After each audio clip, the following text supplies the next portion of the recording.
going to continue with what I've been doing with you the last week, which is, I guess you could call it a primer for the 2026 election, thinking about some of the more structural or long-term impacts and influences that are likely to shape the playing field in 2026. But I will also go into today some of the early polling and what it seems to be indicating about who is likely to control Congress. I've got some what I think will be good news as far as most people are concerned in that regard. But the frame I want to try to introduce today, we spoke a little bit last week about populism as an anti-institutional form of politics that suggests that the mainstream political institutions, including the political parties, are broken or rigged or unresponsive, and that therefore what we need is a kind of insurgency or disruption, that the person or leader who runs a populist uprising, who mounts a populist uprising, is typically someone who will also identify an enemy in order to then be able to claim to speak on the part of the true people of the country against their enemy, and so tries to introduce a level of unity in that us versus them, in group, out group way. That right wing populism tends to do this by identifying a target that bolsters the status perception of its members. So I referred to this as pointing or punching down, right? You direct your hostility to a religious or a racial or a national origin minority and say, if we can only get rid of them, then the true people, the native born, often the genuinely racial ethnic group that is the true people of this territory, will be able to restore their power, their opportunity, their standing.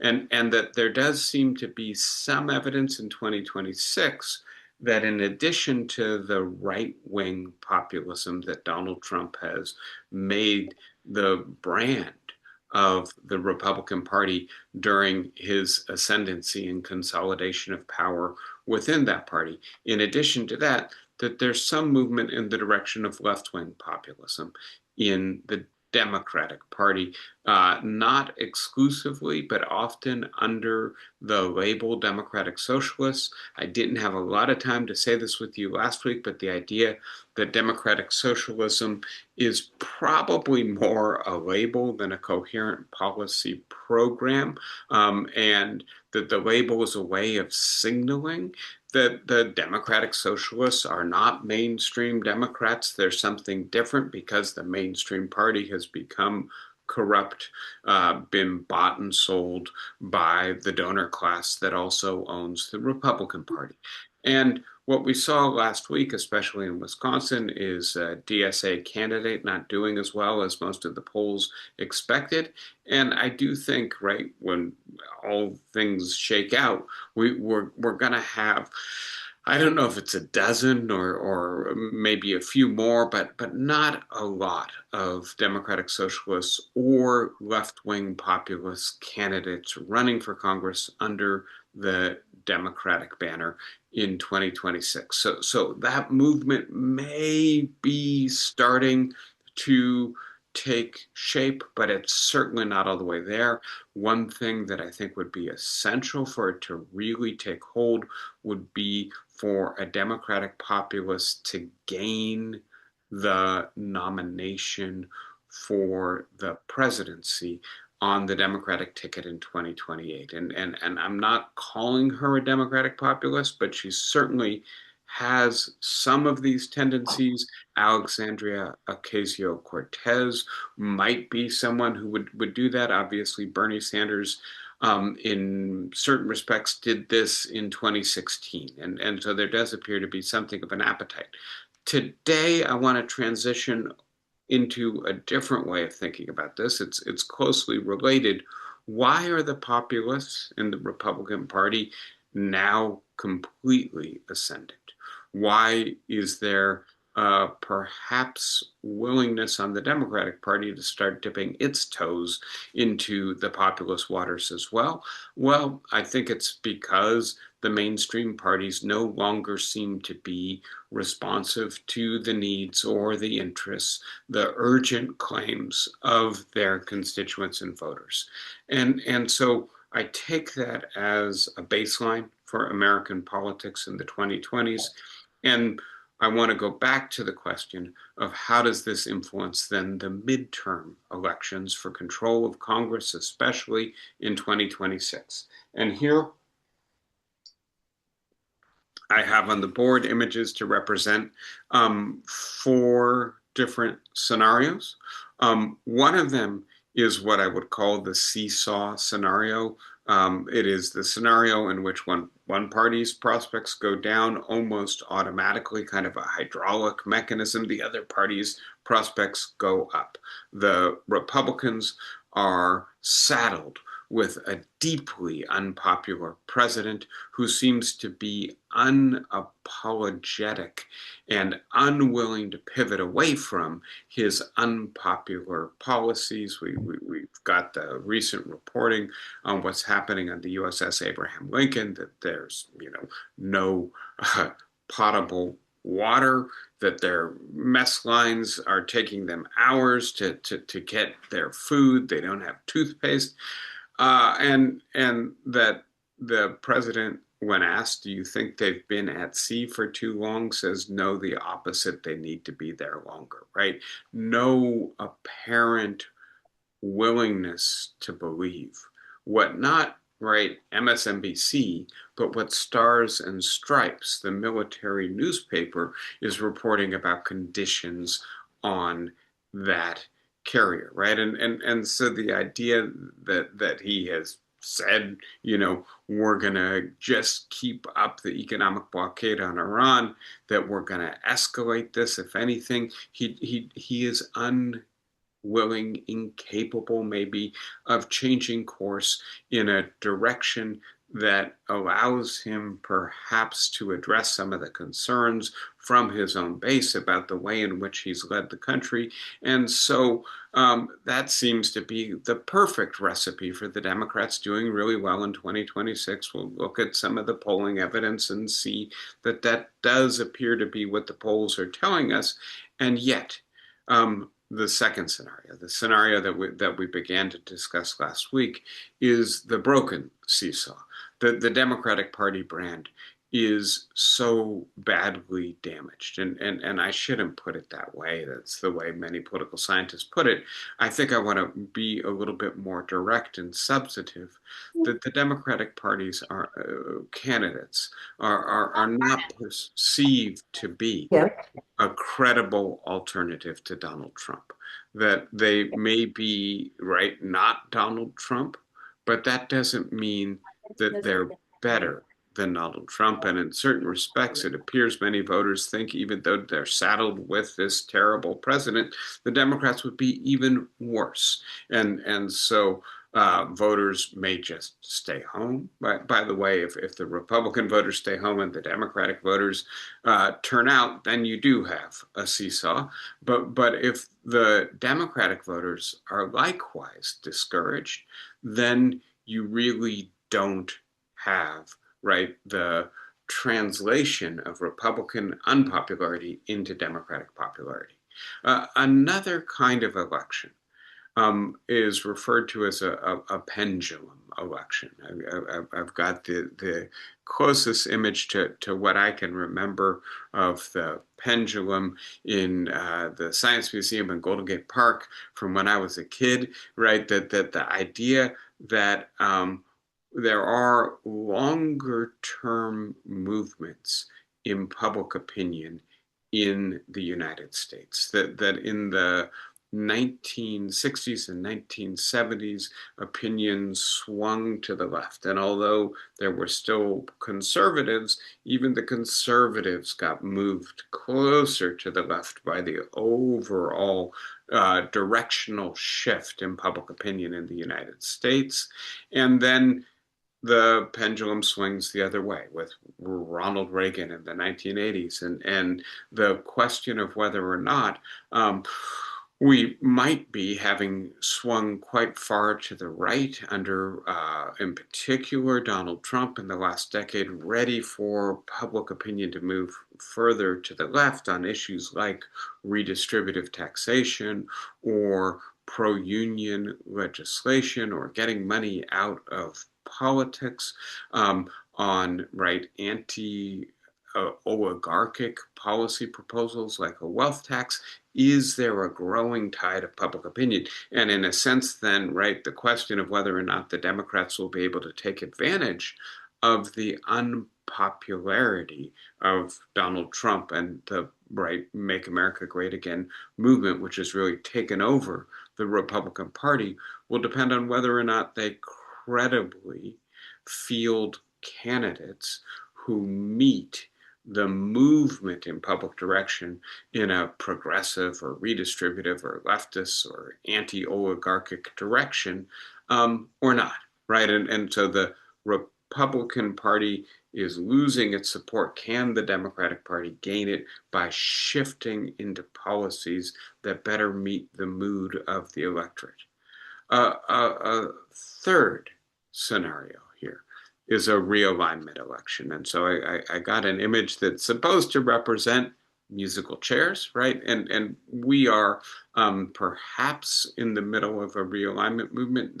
There's been a lot of unsettling of voter identification in American politics over the last 60 years. And so the story very quickly, and I think it's a familiar story, is that in the middle of the 20th century, Franklin Delano Roosevelt and his New Deal politics and the way in which they were built upon by Truman and Kennedy and Johnson, succeeded in making working class voters, especially white working class voters, default Democrats. That the Democratic Party gave us progressive income tax, gave us the right to organize a union, gave us the minimum wage, gave us Social Security, gave us Medicare, gave us federal financial support for being able to own our own houses with mortgage insurance, etc., and that the working class voters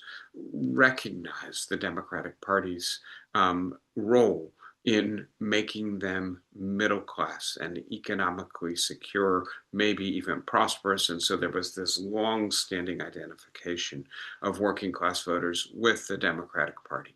And then LBJ in particular, when he signed the civil rights legislation and voting rights legislation at the middle of the 1960s, recognized that signing that legislation was going to break the connection between racially conservative white Southern voters and the Democratic Party. And of course, the Southern Dixiecrats had been the backbone of that Democratic coalition, essentially thanks to, on the one hand, the disenfranchisement of African American voters, something akin to one-party racial tyranny in the South. The Democrats just had taken for granted large portion of congressional seats. This limited Roosevelt's ability or the Democratic Party's ability to do anything about racial injustice and oppression,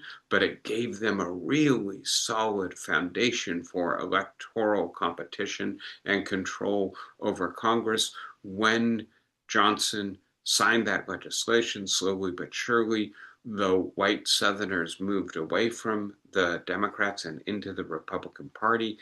And Ronald Reagan, following on Richard Nixon's innovations, took advantage of this, and we got a realignment in our electorate.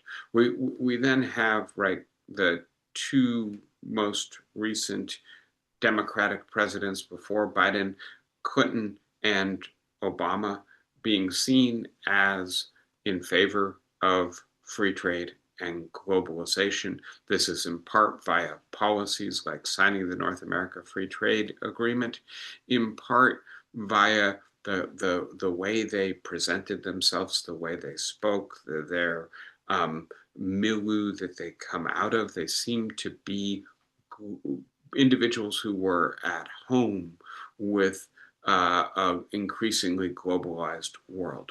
They also, in certain respects, were more favorable to the equality of women, to women's having the right to contraception and abortion, to right affirmative action and policies to address racial injustice, to environmentalism. I could keep going, but the overall label here is policies that many working class voters identified with the educated elite and not as working class issues. And I don't want to say that the working class necessarily opposes all of that stuff, but if they see those issues as competing with a prioritization of their economic opportunity, then they worry that the Democratic Party is more concerned with those issues than their core issues. And again, that pushes them in the direction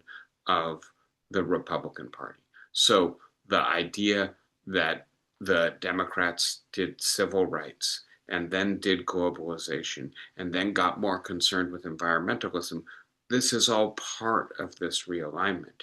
And the genius of Donald Trump, I think we have to give him credit for this, is to recognize that there was an appetite for a right-wing populism, that this kind of politics opened up for a Republican president who didn't just campaign on the culture war issues, but actually governed in this way.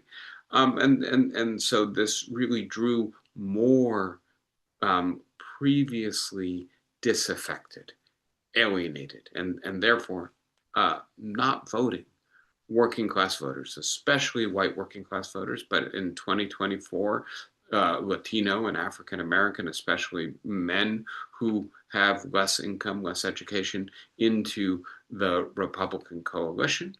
And all indications are that these voters are now leaving Donald Trump and leaving the Republican Party. Whether they will come back to the Democratic Party depends, again, on what kind of candidates the Democrats field.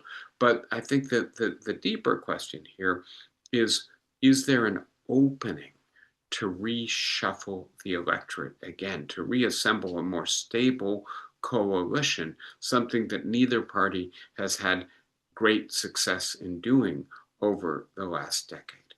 And then the final scenario is the plague on both your houses scenario. But not just the idea that both parties are no longer credible.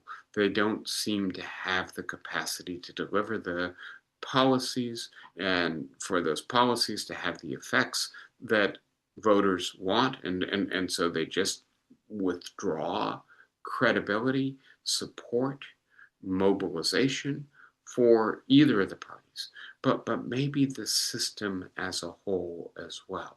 The reason the parties can't deliver is because the system is so corrupt and broken.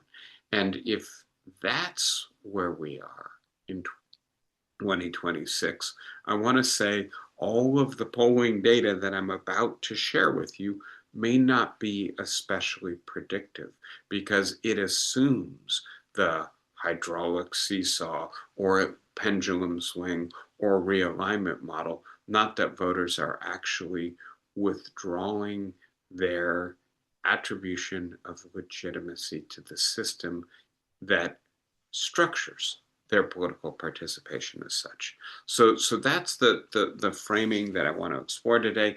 I will reprise with you quickly the seesaw scenario, right? And so this is the first time we've looked at this election cycle. This is Donald Trump's net approval rating on the issues. And so you take the number of voters who support him and you subtract the number of voters who disapprove of him on a particular issue. If the number is positive, he's doing well, more people support than disapprove. If the number is negative, he's doing poorly, more people disapprove than approve.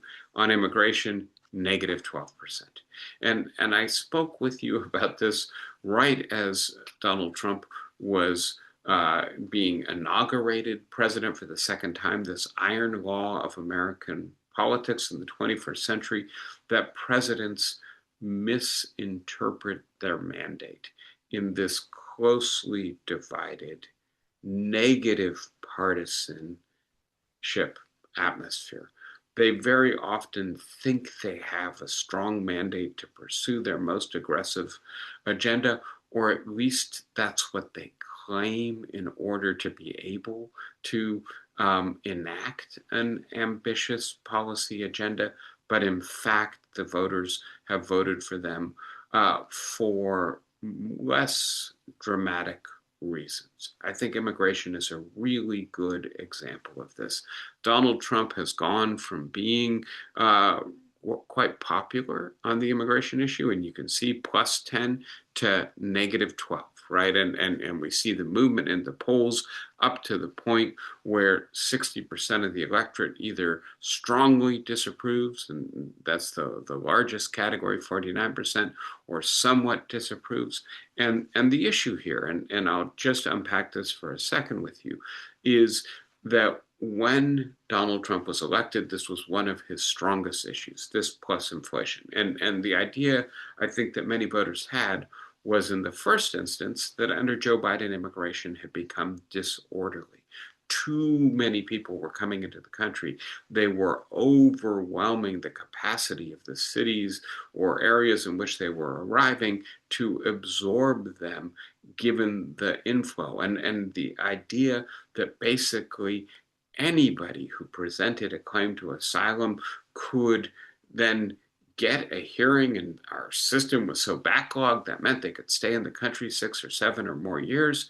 And the idea that this then created a billion-dollar trafficking industry in which there were so many people, especially in the aftermath of COVID, desperate to get to the economic opportunity that was available to them in the United States, that our immigration system was being overwhelmed in a disorderly way with this sudden influx of people who were gaming the system, and we wanted that fixed, right? And then Donald Trump also succeeded, I believe, in convincing his base that a lot of the people who were here were, quote, bad hombres, were not just here without documentation or legal authorization or in a way that had gamed the system to gain legal entry, but also that they were criminals, that they were diseased, that they were mentally ill, and that other countries were discharging their prisons across the border into the United States. What we have seen with the immigration policy of Donald Trump is not restoring order, but in fact creating a new kind of disorder, right? And so the interior enforcement of immigration policy, right, descending on Chicago and Los Angeles and Minneapolis and Memphis with militarized force, damaging neighborhoods and vehicles and people, and not taking, right, bad people out of the country. 70% of the people who've been rounded up, detained, and deported have no criminal record, right? And so the idea that this is not what we voted for Donald Trump to do if we voted for him, I think is increasingly sinking in, and the idea that he's just not accountable, that he won't hear, right, from the majority of the American people, that they don't like his immigration policy, his war on Iran, his tariffs, that he is therefore governing not to the average or median voter, but to the extreme voter in his base and in the media system in which he lives. This issue represents that. Very quickly, he's more deeply underwater on trade and the economy. The tariffs have a lot to do with this. I'm going to refresh our memory on tariffs for just a moment, that tariffs are a regressive consumption tax, right? And so when I say that, what that means is they raise the cost of goods for everyone, and the people who have the least money and therefore the least disposable income are hit hardest in terms of the proportion of their disposable income that the tariff costs them. And so the idea that for the least well off in our society, tariffs are, or the increased cost of paying for goods because of tariffs, are diminishing their income by maybe 3%, that it is swamping their disposable income, that they might have had an extra $1,000 to work with, and now the price of everything has gone up for the average family, $1,100. They don't get to use that disposable income to go to the movies. They can't afford all their groceries or all their medical bills, and they have to choose, right? And so the idea that Donald Trump was brought in to contain inflation, which had been high under Joe Biden, and that as opposed to doing that, he pursued policies that actually made the affordability crisis worse, is why he's underwater with regards to trade and the economy. The place that he's most deeply underwater, 40% plus net disapproval on inflation. This has a lot to do with the Iran war. 80% disapproval rating of the Iran war. I can't imagine that's going to go anywhere but down, given how badly the war is going and given how intransigent the president seems to be, unless there's some miracle breakthrough and Donald Trump is able to end the war in a way that is not totally humiliating. And you may have seen this morning, Iran announced that it is unwilling to negotiate with the United States until Trump is out of the presidency, right? And so you put all of this together, really 2/3 of the American people think that Trump's policies have worsened economic conditions in the country, that his decisions about military action have hurt the United States. This is not a popular president. And by the way, it's especially his base, the voters who he had mobilized to win the election, who are being hurt by his policies.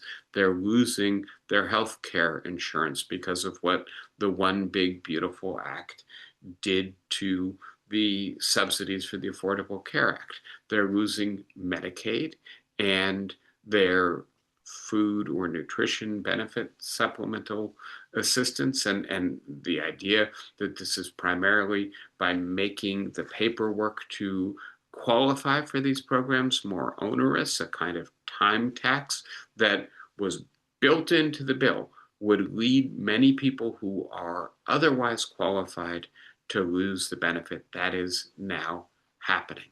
The idea that the perception is that this is therefore making our economy still more unfair, that we have fewer jobs as a result of Donald Trump's policies, that wages have gone down consistently over Trump's time in office, and that inflation now swamps wage increases, right? And so when I say wages have gone down, the rate of increase in wages have gone down, inflation has gone up, and the result is that the purchasing power of the average American's wage is less in 2026 than it was in 2024.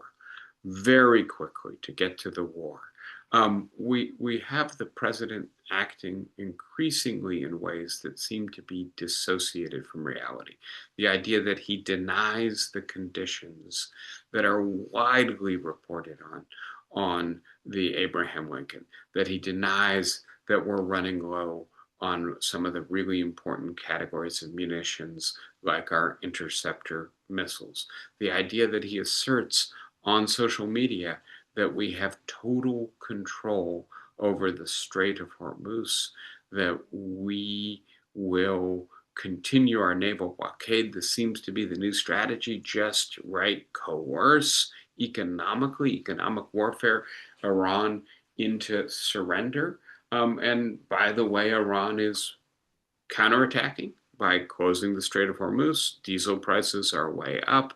I won't go into the technical details here, but what seems to be really hit hard by this war, and by the way, by the war between Russia and Ukraine, is the refining capacity of the world. So crude oil has not gone up as much as we thought, but diesel and gas are going up because we're having trouble refining the petroleum into the products we actually use.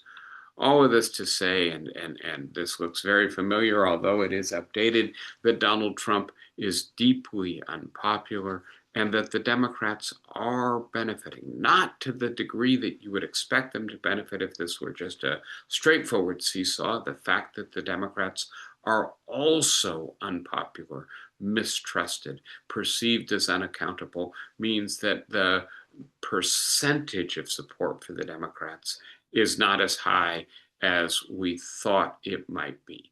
But having said that, the idea that we have, and I just want you to see this, right? A 6.7% advantage in the generic congressional polls, right? And this is an average of a bunch of polls. But when you ask voters, who would you like to vote for in 2026, 6.7% more say Democrat than Republican. And this is where we can then begin to see what is likely to happen with the vote for the control of Congress if this holds up and is predictive for what happens in November. So I'm going to start for a moment with redistricting and just note, right, that we did something we don't regularly do, which is we had an aggressive redistricting campaign in the middle of a decade. And this happened for two reasons. The first reason it happened is because Donald Trump called for it. And at the state legislature level, in states like Florida and Texas and Louisiana, the states agreed to try to tilt the balance of power in the way in which the congressional district lines are drawn on the map further in the direction of the Republican Party in those states. And then California countered. Utah, for independent reasons, did some redistricting. By the way, it failed in places like Virginia. And so at the end of all of this, I'm sorry, I was going to give you the second reason. The second reason is because the Supreme Court in Louisiana versus Caille allowed for the Voting Rights Act to no longer restrict the ability of the Republican Party to gerrymander in ways that dilute the voting power of African Americans in their states, right? And this diagram does not reflect that. And I'll be brief about this. We've talked in detail about it. It looks like there will be half as many African Americans in Congress in 2027 as there were in 2025.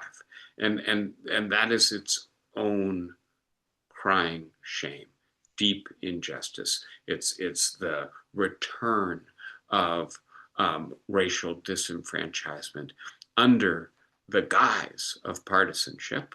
But I think the effect is still the same. The Supreme Court no longer lets us take that into account.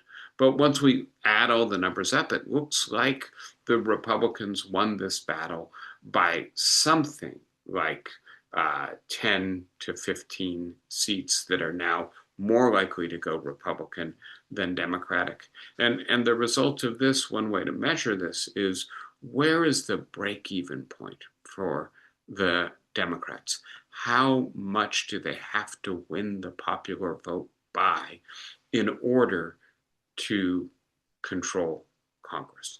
And it looks like that is in the 3 to 4% territory. If this was perfectly proportionate, if we really lived in a society in which we institutionalized the principle of one person, one vote, then if the Democrats won 1% more vote, they should have a majority in Congress. As it turns out, if they win 1% more vote, there's a 95% chance that the Republicans will control Congress. But remember, based on current polling, voters are saying we'll support Democrats to the tune of 6 to 7% more. So we go to that, right, bar on the diagram, and what we see is that there is a 99% chance that Democrats will control Congress, and that what that translates to is roughly a 230 to 205 majority in Congress.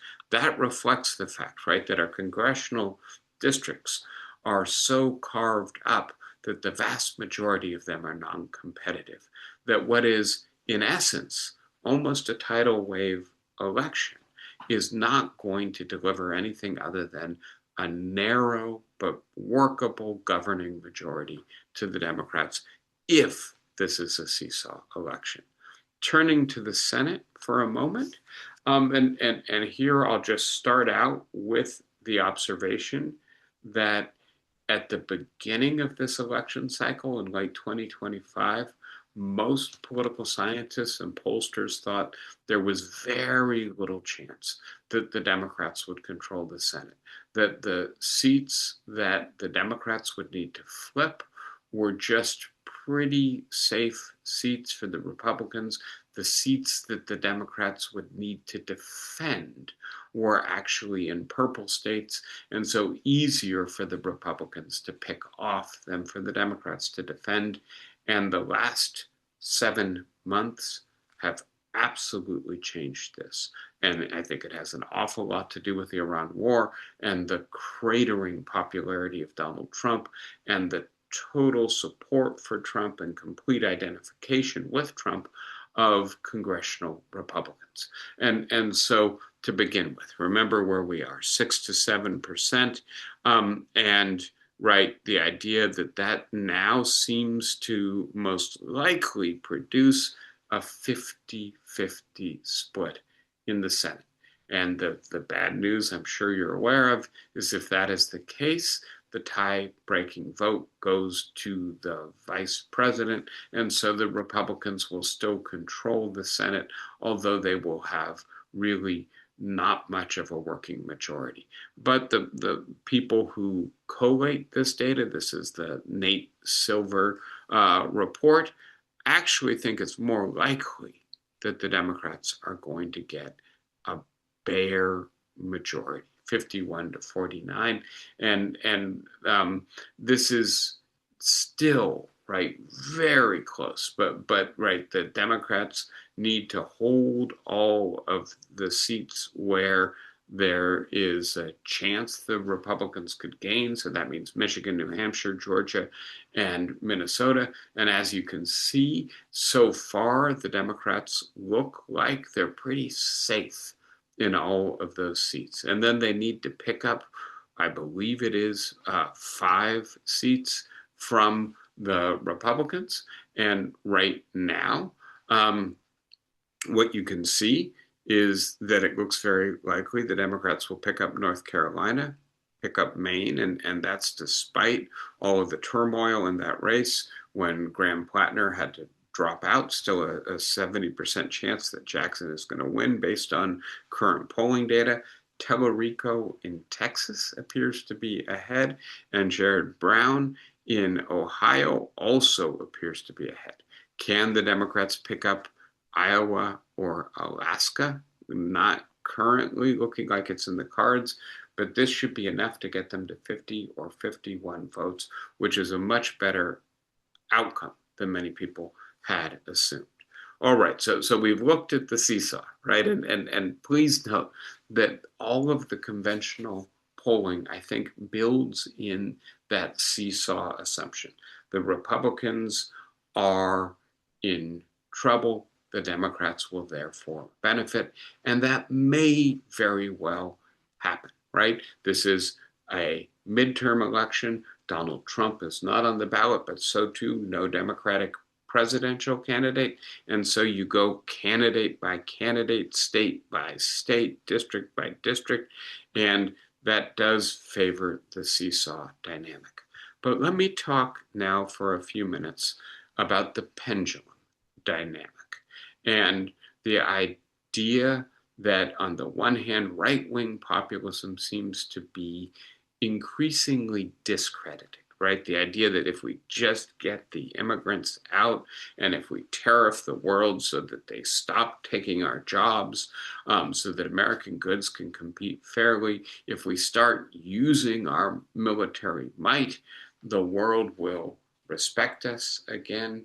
Jobs will come back to the native born, especially manufacturing jobs, and we will return to the kinds of mobility, security, and prosperity that we experienced in the middle of the 20th century. Well, we've tried it, and it doesn't seem to be working.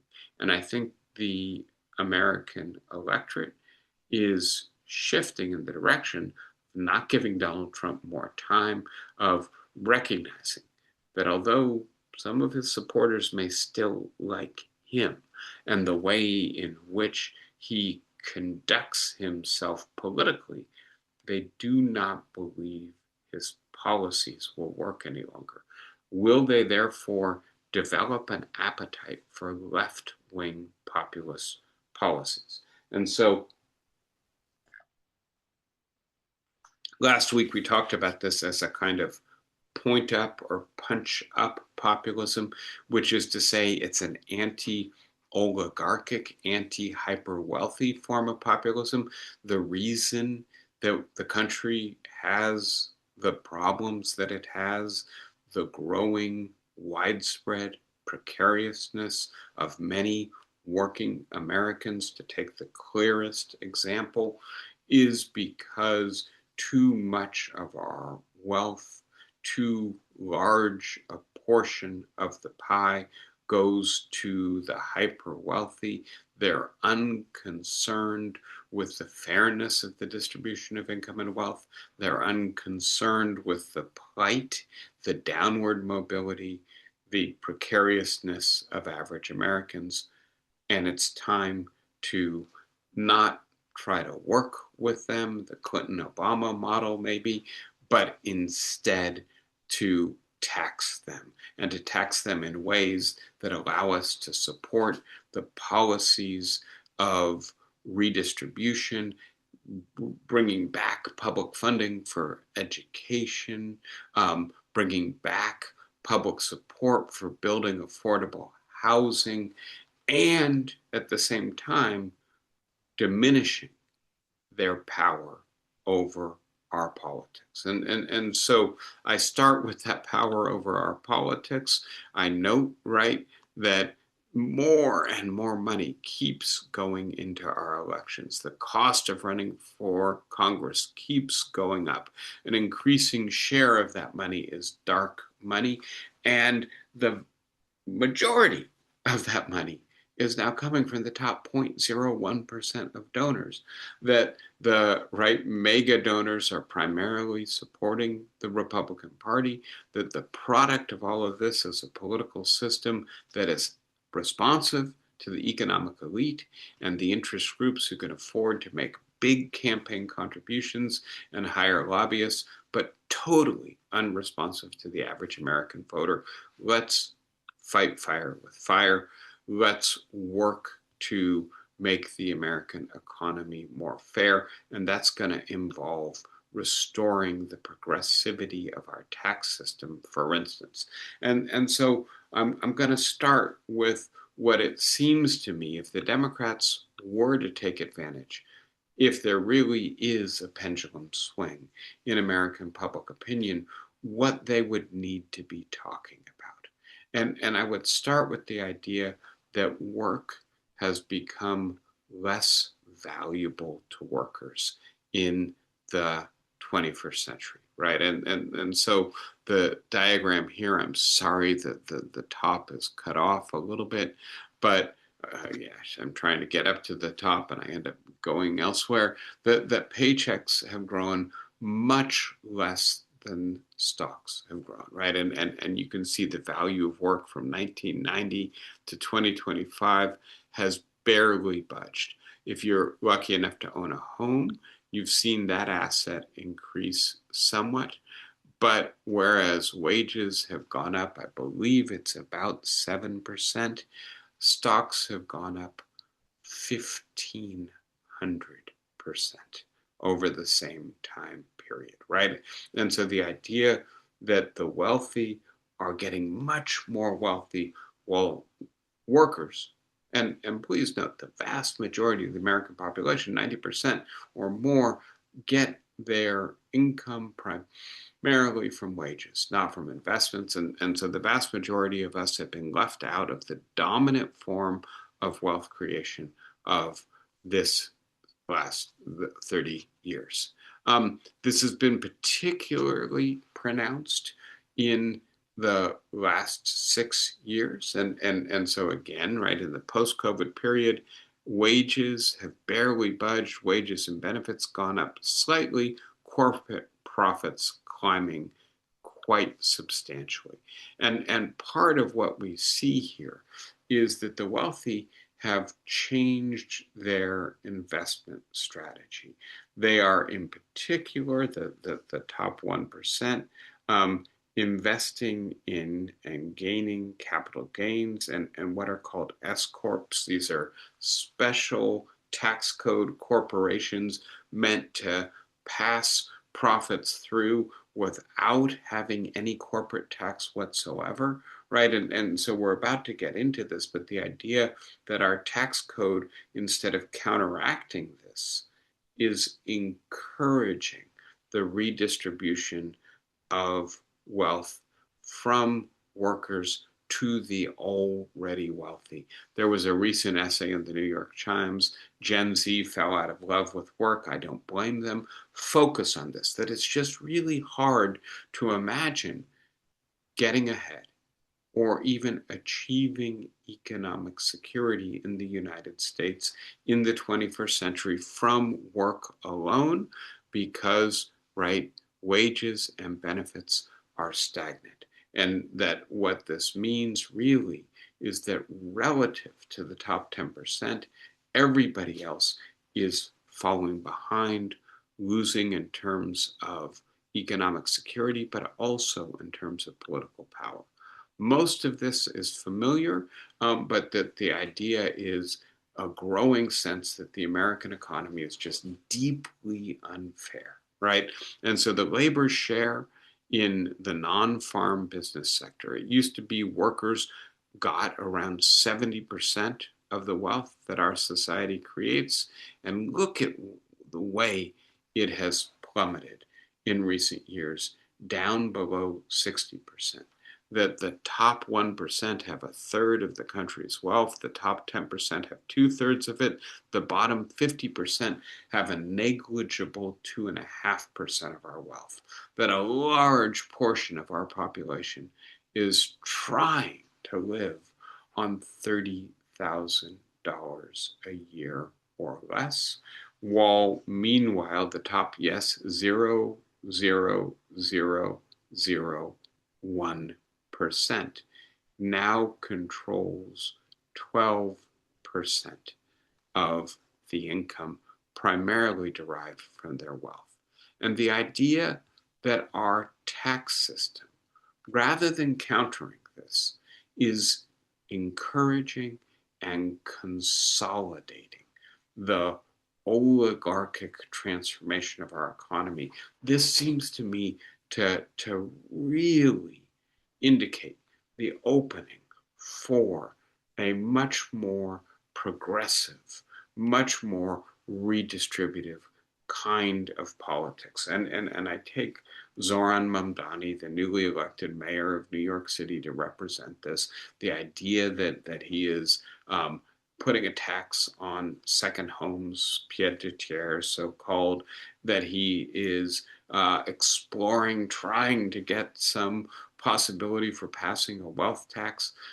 It's not a socket to the rich kind of politics. It's a recognition that we have failed to adjust to the growing concentration of income and wealth in the very top brackets of our economy. The 99% are left out of this. And so the idea that we have moved from a tax system that used to tax the wealthiest people up to 90% of their income down and down and down and down to less than half that amount. And that in that high tax era, far from it damaging ordinary workers, real income for average families increased dramatically. That's in part about what you can purchase when you collect adequate taxes. You probably know the Oliver Wendell Holmes quote that taxes are the price of civilization. And I think by that he means infrastructure, roads, railroads, electrification, and public schools that actually created economic opportunity for average Americans. That's what we did with the income from the high tax. When the tax rate went down, so too did economic mobility for average Americans. Our estate tax, right, topped out close to 30% in the middle of the 20th century. Again, I'm sorry, 70%. And again, it's down to almost half that amount today. The effective tax rate of the very wealthy has gone from being, right, 70% for corporate tax or, right, something close to that for income tax, down to less than half that amount. So in an era of growing inequality, rather than countering it through taxation, we are actually exacerbating it. The idea then that, and I want to focus on this in particular for a moment, that we have shifted taxes away from progressive corporate and income taxes, taxes that were, right, much higher for those with the most income or for corporations that were generating the most wealth, to payroll taxes. And right, you can see individual income taxes still account for the majority of the revenue for the government, but the second largest category is now payroll taxes. That in the middle of the 20th century, corporate taxes were, right, accounting for 3 times as much revenue as the payroll taxes. In the 2020s, payroll taxes are now accounting for almost 4 times as much revenue as the corporate taxes. We have completely inverted this ratio. And right, the payroll tax has gone up and up and up. And these are things like Social Security and Medicare taxation at the same time that corporate tax rates have gone down and down. And now I want you to notice for a second 2 things, right? That the payroll taxes are not progressive. As a matter of fact, they're regressive, that everybody pays the same amount up until a cap, and then you don't pay any more. So if you earn more than $150,000, you actually pay less of your income in payroll taxes than somebody who earns $30,000. But more importantly, I think in the 21st century, this actually makes having employees expensive for corporations, because corporations pay part of that payroll tax. It's not just the worker, but the corporation also contributes, the employer contributes. And so in an era of automation and growing artificial intelligence, this tax structure actually encourages companies to shed their workers and replace them with robots and AI, things that they actually get depreciation on so that they don't have to pay the payroll taxes. Again, if you're looking at this from a policy perspective, this is a huge opening for the Democratic Party. I'll be very quick about this with you. This is stuff we've talked about before, right? What could we do with a wealth tax? And so Thomas Piketty, in a recent book, proposes, right? That when your wealth is more than 10,000 times the average wealth, you should pay a 90% property tax and a 90% inheritance tax, that this would be steeply progressive, and that that money would be used to create universal inheritance, a start of life fund for all Americans, and that this would have an anti-oligarchic effect. That people like Sayers and Zuckman, the big advocates of wealth tax, point out, right, that the vast majority of Americans, the bottom 95%, get most of their money from wages. That the top 0.001% get most of their money through capital gains and dividends. That if you were to tax just the billionaires, right, the 400 wealthiest people in the country, at a rate of, say, 3%, right, you could collect billions of dollars. You could actually pay down the federal deficit. You could begin financing again, right? Better Social Security, better medical care for Americans. The opening here for a progressive agenda, for really taking advantage of the pendulum swing, seems to me to be very wide. If that's a better reading of what's happening in the electorate, then the question is, and this is where I'll leave us for today as we begin to talk about the possibility that it's not a pendulum election. The question is, can the Democrats convince the American people that they have a policy agenda that allows them to match the swing and the mood of the American people, that they would actually, if elected, enact legislation that did some of this, that began to undo the damage of the last 50 years to the working class. And by the way, right, in light of the fact that they did elect Clinton and Obama and Biden, and things did not get much better, it is an uphill battle for the Democrats. It's a hard sell to be able to convince the electorate that they can actually do this and that these policies would actually work. Which brings me to the final possibility. If the Democrats can't make the case that they have policies that would work, then where does the electorate go in 2026 and 2028? Do they turn further against democracy?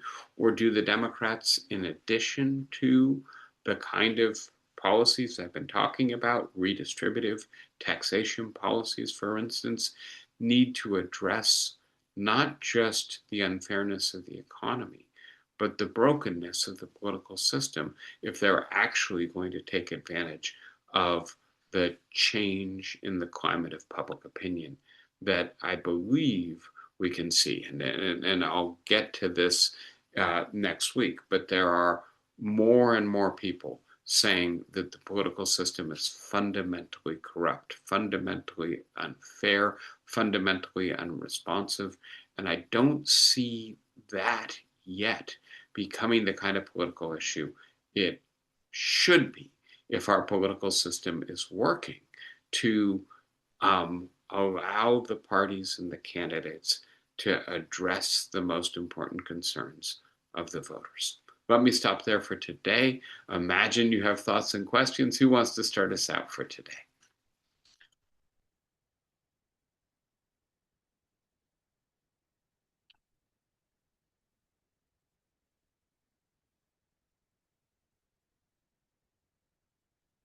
Really? This is a near record silence. No one? Okay. Yeah. Go ahead, Sandy. You're muted though. I just want to say that in the 1990s, I was so furious because we were friendly with a lot of real estate developers because of Mike's business. And the teachers in my school paid more tax than any of these developers. And it just infuriated me. Yeah, yeah, I get it. And I'll just talk for a second about my uncle, who taught his whole career public school teacher in Richmond, California. And he was lucky enough, right, that he was able to buy his home, I think, in 1961, right, for next to nothing, and lived his whole life in Richmond in the school district he taught in, and what he experienced as he became more senior is that the new teachers who were coming in couldn't afford to buy a home, couldn't afford to live in Richmond. And Richmond's not a rich area, right? So that they were commuting, that they were not connected to the community that their students came from. This is something that people in education write a lot about. I'm looking around, I don't see David here today, but the idea that it's better for your teachers to reside in the community that they teach in so that they understand the issues. And so he's been pushing the Richmond School District to build housing for their teachers. So far, it's failed. But the idea, yes, that the developers that you're talking about were not only paying fewer taxes, but my guess is that they were doing things like developing Point Richmond in ways that priced the teachers out of the very communities that they were working in, right? And so this is right part of what we've been talking about today. Our economy caters to the hyper wealthy, right? And so the idea that 50% of the consumption in the American economy in recent years comes from the top 10% in terms of income and wealth, right? The idea that we have a housing shortage of affordable housing, but the one area where we're still building homes is for, right, I'll call them McMansions, use the derogatory term, but homes for the very wealthy. And so yes, I do think, right, that taking this back to the tax code, that we can use our power to tax to counteract the trends that we are most critical of, or we can fail, right? And that for decades now, our tax code has exacerbated rather than addressing the problems of the country is a real sign of why it is that voters don't have confidence in the political system or either of the parties and may then want a more radical alternative in upcoming elections. Thank you, Sandy. Interesting comment. Anybody else for today? A different question. Go ahead. Getting back to our fearless leader. How can somebody, I just don't understand how he can toss off lines like they haven't served long enough. I don't understand how a person can just toss off lines like that as if they really believe them. Yeah, so I'm going to start with, got her name. I couldn't remember it last week. Natalie Harp, who is referred to within the Trump administration as the human printer. She's a special assistant to Donald Trump, and her among her roles, the way she got her nickname is that she has a portable battery powered printer connected to her phone. And Donald Trump wants her everywhere he is. By the way, she was one of the 3 people who was evacuated from Air Force One in Turkey to, right, escape from the Iranian assassination plot. And it wasn't, right, a high ranking official. It was this person whose primary job, it appears, is to scour social media for positive information, news, flattering stories about Donald Trump, and to print them out and to present them to Donald Trump. And so the first thing to notice is it appears that Donald Trump has a need for near constant positive reinforcement. The second thing to notice is the kind of information universe he's living in is an information universe that flatters him.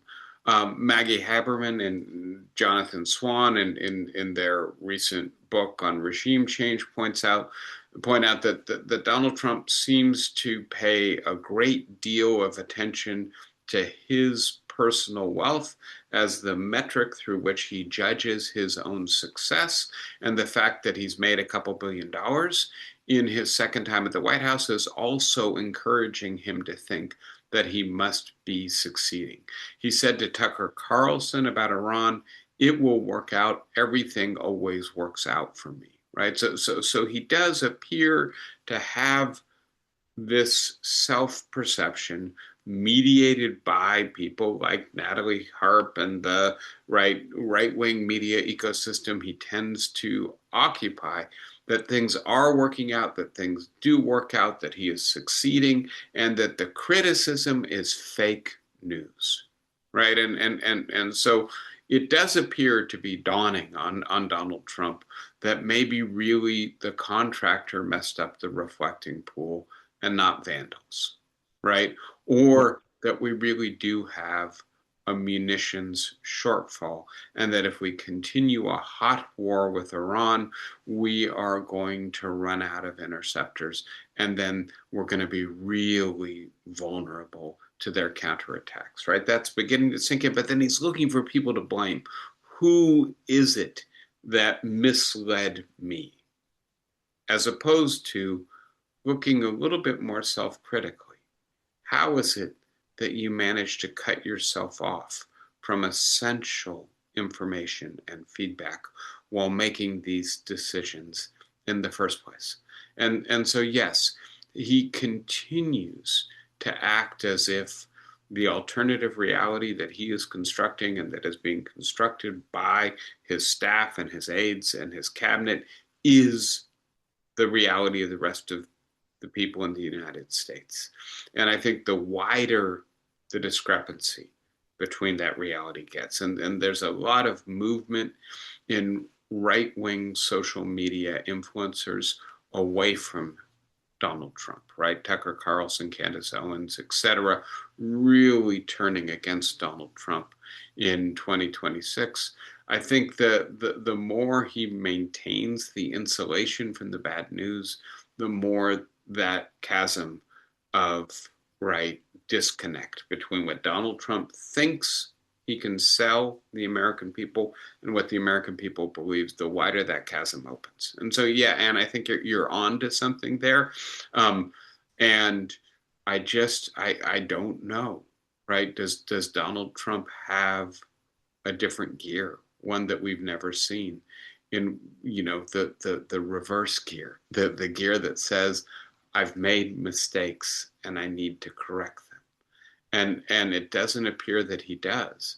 And if he doesn't, then he's got no choice but to forge ahead. And I think he's going to keep losing support as a result. That's the optimistic scenario for the Democrats. By the way, if they regain control of the House, if they regain control of the House and Senate, you may have seen a recent advisory opinion from the Justice Department about executive privilege extending not only to members of the cabinet, but to private individuals who consult with the president. They're already insulating themselves against checks and balances, against investigation and oversight. They anticipate that it's coming, but they're going to try to do their best to forge ahead, to not be accountable and responsive, even if the 2026 election is a bloodbath for the Republican Party. So that's a little bit of I think the governing philosophy of this administration, even in light of all of its unpopularity. Yeah, I agree with that part of it, but it's Trump himself. And wherever he's living is not on this planet. I mean, he tosses off lines like that, even when his printer isn't there. He just seems to have it. He is just completely out of touch with reality. And this is a danger, I think, with any Mhm. president, right? It happened with Richard Nixon. It happens to varying degrees with George W. Bush. But let me say this real quickly, right? That I think it's a mistake to blame the individual exclusively.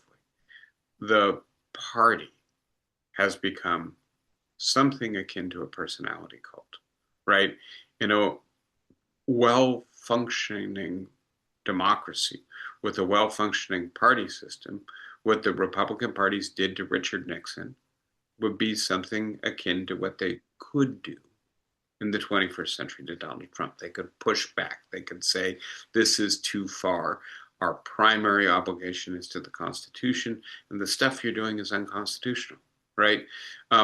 This idea, and we've talked about it before in terms of Laura Field and her book Furious Minds, and the idea that we're in a civilizational crisis, and Donald Trump is the one man who could possibly save us from looming civilizational collapse.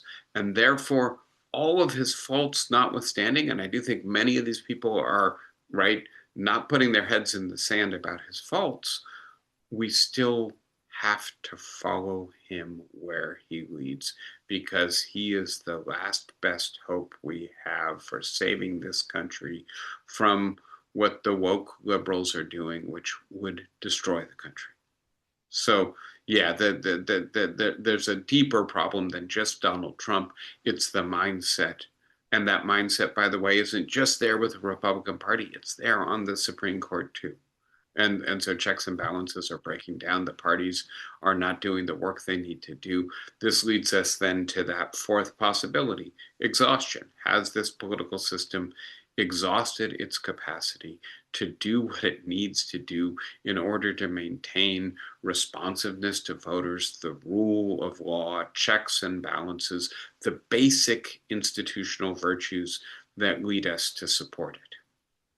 Sorry, tricky, hard, difficult last question, but that's maybe to conclude for today, and that'll just set us up for the next time we get together.